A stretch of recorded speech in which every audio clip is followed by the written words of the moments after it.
If your goal going to the gym is to get bigger and stronger, then inevitably you should be doing a lot of deadlifting, you should be doing a lot of rowing, and you should be doing a lot of chinning or pull-ups. The problem for a lot of people, especially when they're newer, is that they can keep on improving their back strength really easily, but their grip inevitably will give up if they're not doing things properly. So in this video, I want to go over a couple of the favorite methods that I've used on myself and numerous clients to help them improve their grip strength so that they can keep progressing on their deadlifts, their rowing, and their chinning exercises. So let's get to it. Number one is going to be frequency. So what do I mean by frequency?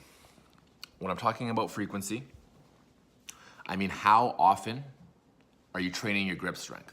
So when we look at lifting in general, we can look at it as a skill. So for instance, what's another skill? Like let's say sports are a skill, clearly. If you want to get better at sports, do you get better by doing it less often or more often? The answer is very, very clear. You get better at doing it more often. So with that in mind, our grip training and our strength training in general is going to be the exact same. We get better by doing it more often. So the beautiful part about training your grip is that there are a lot of exercises that I've already listed. Deadlifting obviously is not something that you necessarily want to do very frequently, but rowing and chinning, those are exercises you can do very frequently. I've used those with a pretty high frequency, like honestly, in most of my programs, myself and all of my clients will generally do a rowing, chinning, or chinning exercise pretty much every single time. So that goes all the way up to say like a 5 times per week program, all the way to 2, 3, 4, 5. You can do rowing, you can do chinning every single time, or at least some variation of it.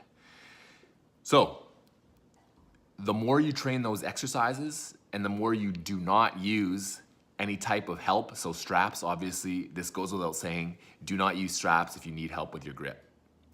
So if you train frequently and do heavy rows and heavy chin-ups, the more and more often that you do it, the stronger you will get. It's a fact, it's gonna happen.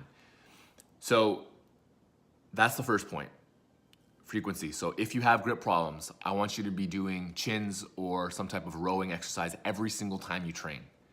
And make them hard. It doesn't mean you shouldn't be doing sets of 20 or whatever. Make them hard and do them often, and your grip will improve that way. So number 2 is going to be rep work. So I've kind of gone over this already in the previous point. There's kind of 2 main ways that you can improve your grip. Rep work, which is doing the actual reps of an exercise, and timed holds, which I'll be going over in a little bit after. So with rep work, that's going to be things like I said, just chins and rows, but deadlifts are also really, really good. So with deadlifts, a couple of the best things you can do for grip work is going to be overload stuff. So what do I mean by overload? Overload means you're overloading the lift so that you can do more weight than what you can normally handle. So for deadlifting, that's going to be things like block deadlifts or rack deadlifts. So basically all you're doing is you're reducing the range of motion to make it so that you can lift more weight. So the beautiful part about that is if you can lift more weight, you can also train your grip strength with more weight, and you're not taxing your body quite as much because of that reduced range of motion. So doing the deadlifting variations is probably going to be your number 1 way of improving, but it's not something that you can do as frequently, like I just said in the last point. Deadlifting, depending on how new you are, you can probably get away with doing it twice a week, but one day is going to have to be light, and that's not really the best way of improving your grip strength. But if you have a deadlift day where you have a heavy day, you can easily add in some rack deads or block deads and ditch the straps and try and get some reps. And leading into the next point of timed holds, you can use deadlifting and timed holds very, very well.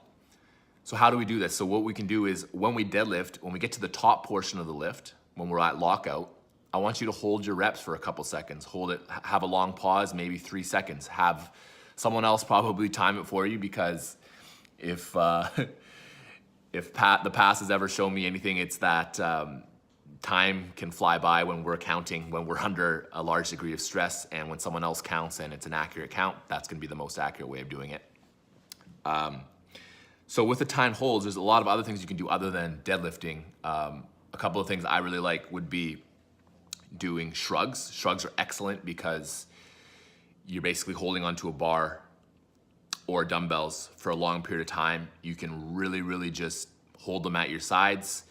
And if you're shrugging, yeah, it's not really a timed hold, but in the same sense, it kind of is, because the bar or dumbbell is never actually resting anywhere. So it is technically a timed hold.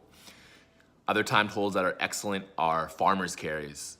So farmer's carries, again, you are technically moving your legs, but again, the implement that you're using to carry is in your hands the entire time.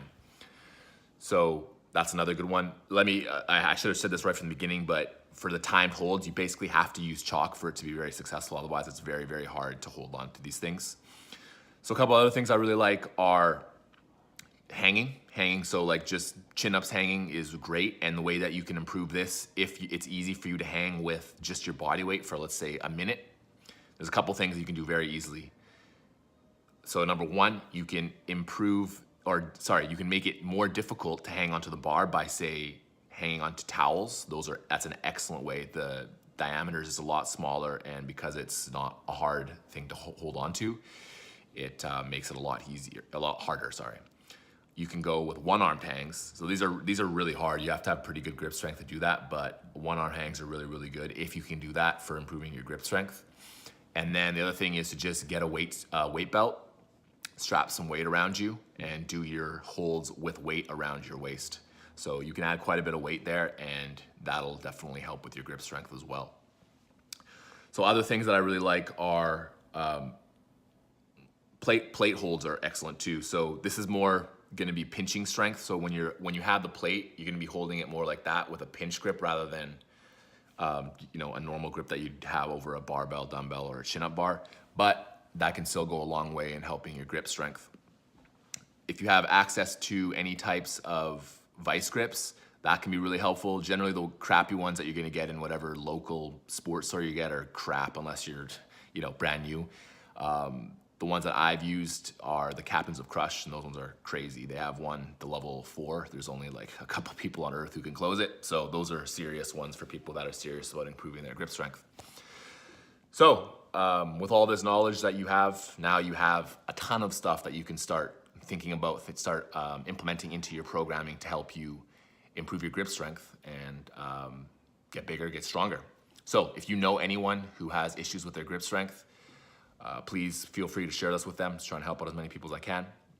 If you like this video, please hit that like button. Really appreciate that. Helps me out a lot. And if you like these types of videos where I'm just giving advice on whatever, hit the subscribe button. I'd love to talk to you again soon, and I will talk to you again soon. Peace.